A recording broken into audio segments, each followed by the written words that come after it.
DC has changed. It's different now.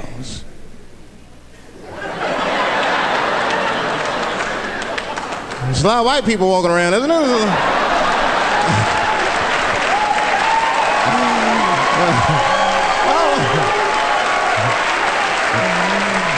I mean, I left DC in the 80s. It was not like this in the 80s when crack was going on. Remember when crack was going on? White people be looking at DC from Virginia with binoculars and shit.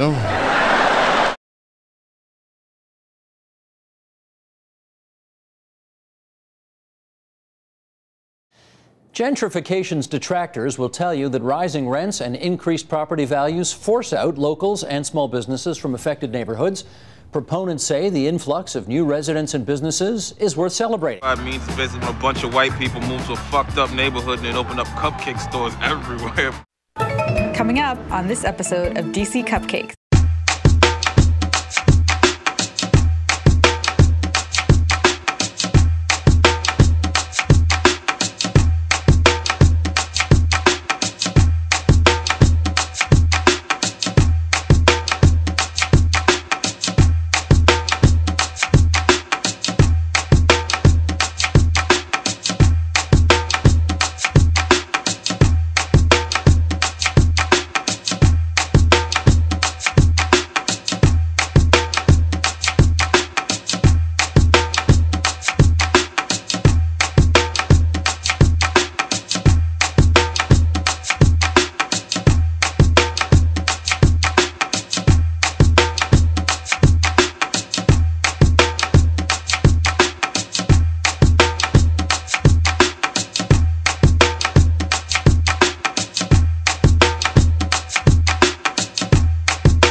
Sons.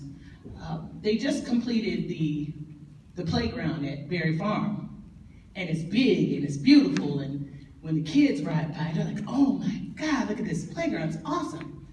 I took my 3 sons, every day we rode past from school, and they're like, Mom, can we go to the playground? I'm like, trying to figure out how I can explain to them, because the playground has a chain on it, it's locked, it's padlocked.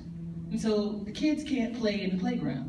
So we're talking about playground-starved kids who haven't seen the playground. The playgrounds were taken out of Berry Farm for at least 2 years. More like 3 years, the playgrounds have been gone. So this big, beautiful playground is there. And so I asked my 3 sons, I said, why don't you guys go up and look at the playground? So as they were holding onto the bars next to the chain lock, and they're looking and they're pointing at all the new rides and things like the playground. And I said, take a photo. So I took a photo of my 3 sons, from the tallest to the smallest, holding onto the playground, because they really want to get into this playground. So I took the photo and I tweeted it, Berry Farm City Circle. It's been retweeted several times, and a lot of people are interested in it. A lot of people are talking about it, because it speaks volumes. It's the experience of the people who live in Berry Farm right now. This is just one of the things that we have to deal with. Why I have to explain to my children they can't play at a playground that's less than 100 feet from their house.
That's what we lose. These intimacies, these treasures of our collective life.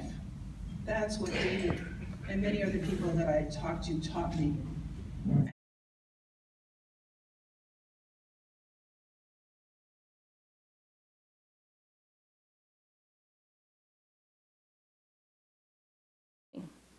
Black music is not just entertainment.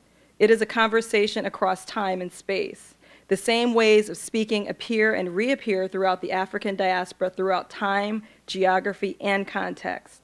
Through a transatlantic call and response among Africa, the Americas, and Europe, these musical traditions have survived centuries of trauma, Holocaust, slavery, and dislocation with remarkable resilience.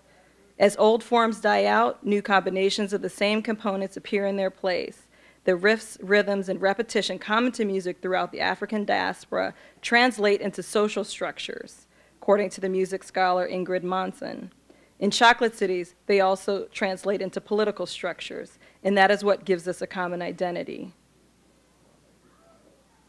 So while go-go in the chocolate city can be viewed as a strictly provincial experience, speaking to specific blocks contained in the Washington metro area, the music is also in conversation with the Black experience happening all over the world.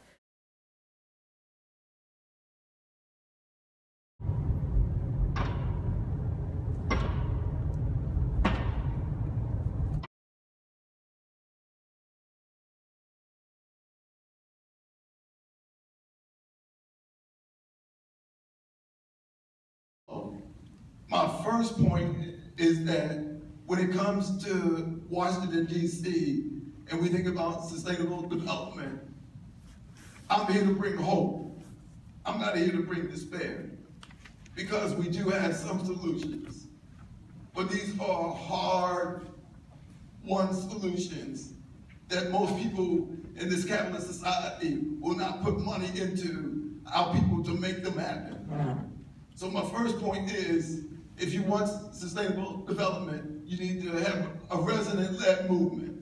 We need to deal with the most affected people, the most affected members of our population who have been ostracized by this capitalist structure. And what we need to do with them, not for them, is to build power and build their skills and capacity through political education and consciousness raising, so that they can practice a sustainable form of life, which is to be well. And when we say be well at One DC, because we believe in the right to wellness, we mean that your mind, body, and spirit is well. So that's why we're hopeful. And we're also hopeful because for many people in this city, we have spent decades when we were another group working with them, building their leadership skills and capacity. And the reason why we want to do that is point number 2, is that one of the answers to deconstructing neoliberal capitalism and the capitalist structure of oppression is cooperative work and cooperative economics. And so we have helped people buy their buildings. For 9 years, we had a worker-owned temporary employment agency. We had a community enterprise called Chain Reaction, run by young people, which was a recycle Black community cooperative enterprise. So that's why we are hopeful, right? But the day and the questions that we're going to answer, we realize that hope is only achieved through a struggle, because everybody doesn't have this hope. Some people are still despairing because they want to use respectability politics and tell us certain Black people or certain type of people can only live in this city. And we say no to that, okay? To be absolutely clear. So we believe what Murray Bookchin said is possible. The future of civilization is very much in the balance. And the very memory of alternative, emancipatory visions to capitalism are becoming dimmer with each generation.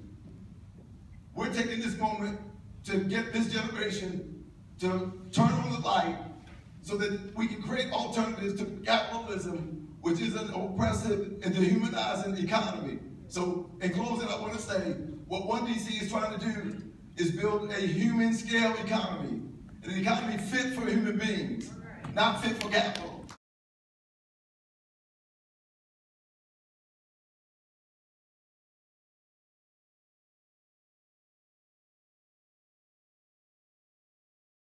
projects. Yeah. All through these. So all these high rises used to be housing projects.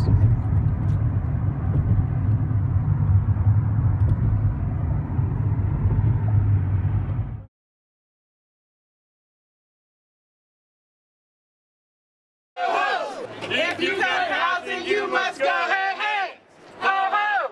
If you got housing, you must go, hey, hey, ho, ho. I'm out here today, so we all can have somewhere to stay.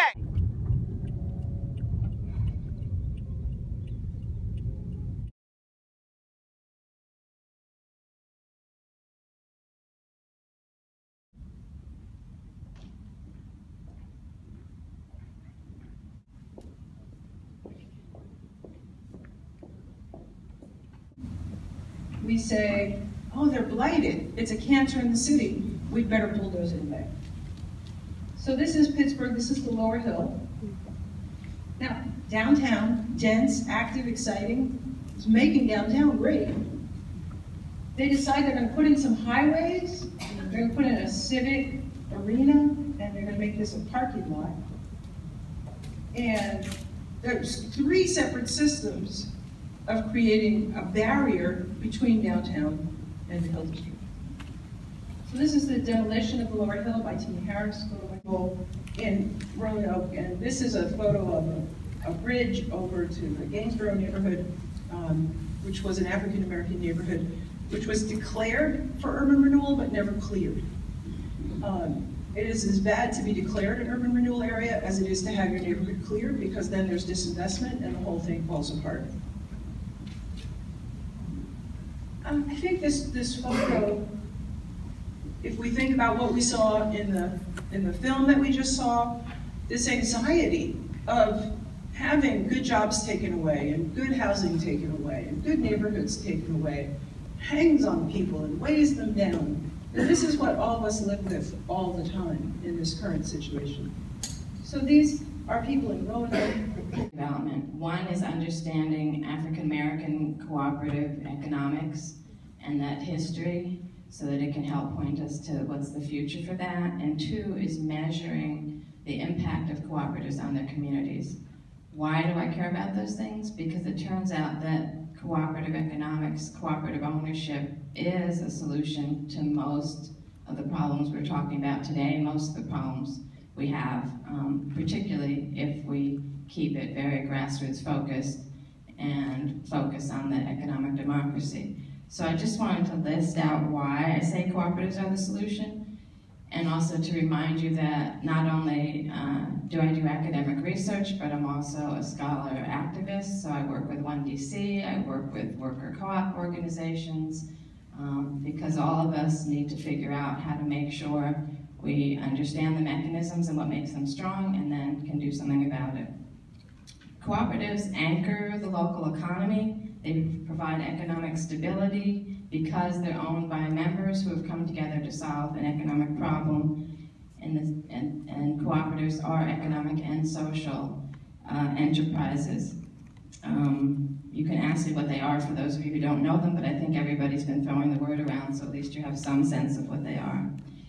They also can be environmentally friendly, so they can address some of the sustainability issues. Again, because they're locally owned, people live where they work. They're as much interested in non-exploiting of Mother Earth as they are of non-exploitative relationships among the human beings who are involved. So there's that triple bottom line: human and social capital development, environmental capital development, and use of surplus capital in a democratic way. Also, cooperatives build trust. They can rebuild social networks and build solidarity, because again, to operate in a democratic economic structure, we have to understand how to trust one another, how to talk together, communicate well, and make decisions together. They help us to pool resources, to keep the benefits of capital and production recirculating in our communities.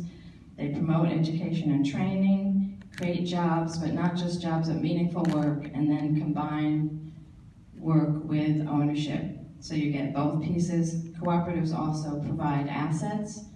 As an owner, you are You can build assets through the dividend that you get back from your ownership, as well as building community assets as the co-op becomes more and more stabilized, interrelates with other community entities, buys from other local suppliers. You can get this internal recirculation that helps build assets and capital for everybody.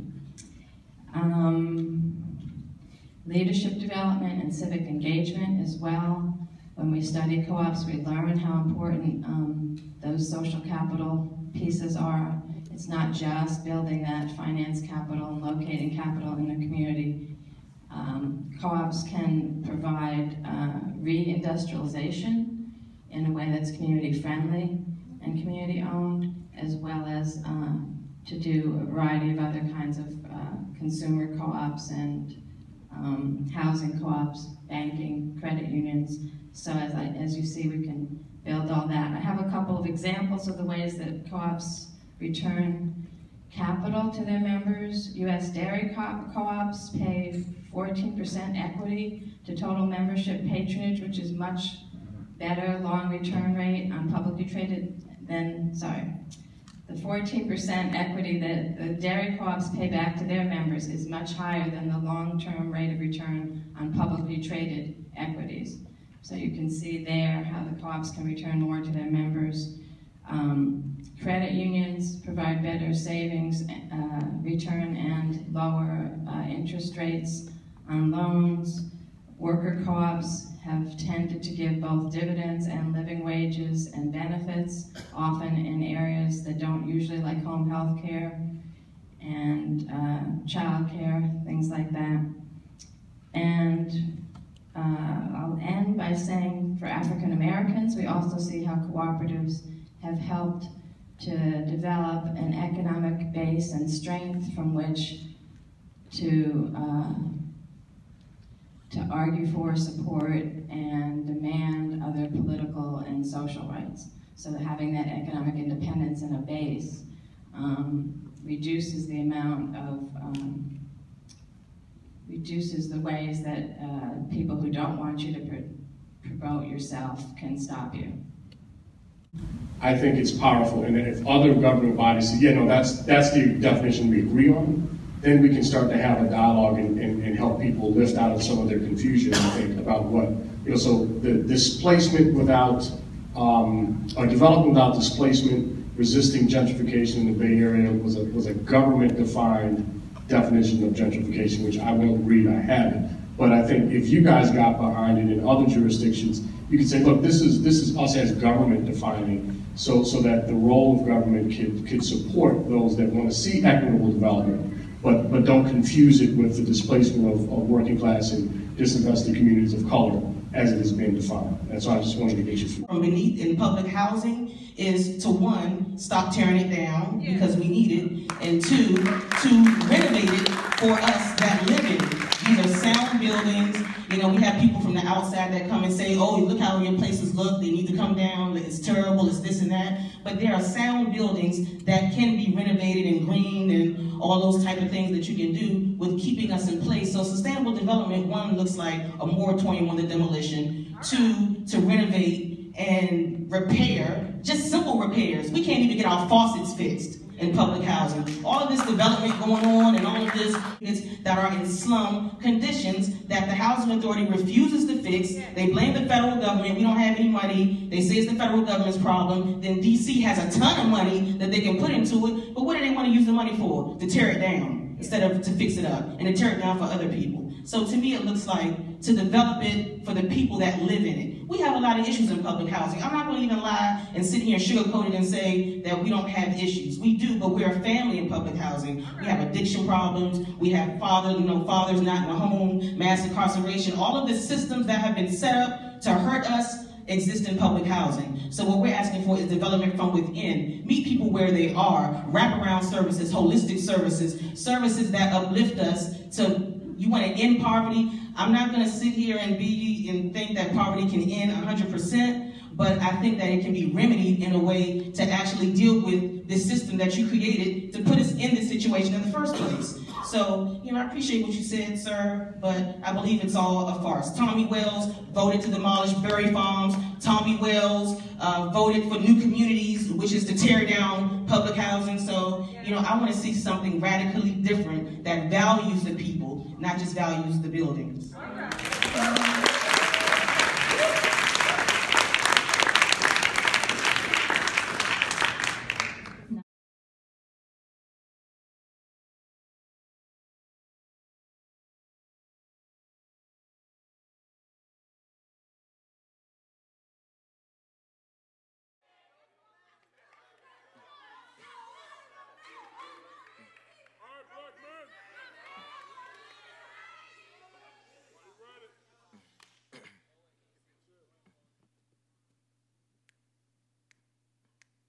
Merriam-Webster, we recommend that you add Columbusing into the latest edition of your dictionary. Columbusing, verb, white people discovering and glorifying existing things in colored communities. You, Webster, of course, have the power to give title to this tyranny. Haven't heard of the term? Just walk around your city's art district. There, I'm sure you'll be able to find rows of Columbus stores such as Caribou Coffee, American Apparel, or of course, Urban Outfitters, where you can look like a black person from the 90s. Not looking urban enough?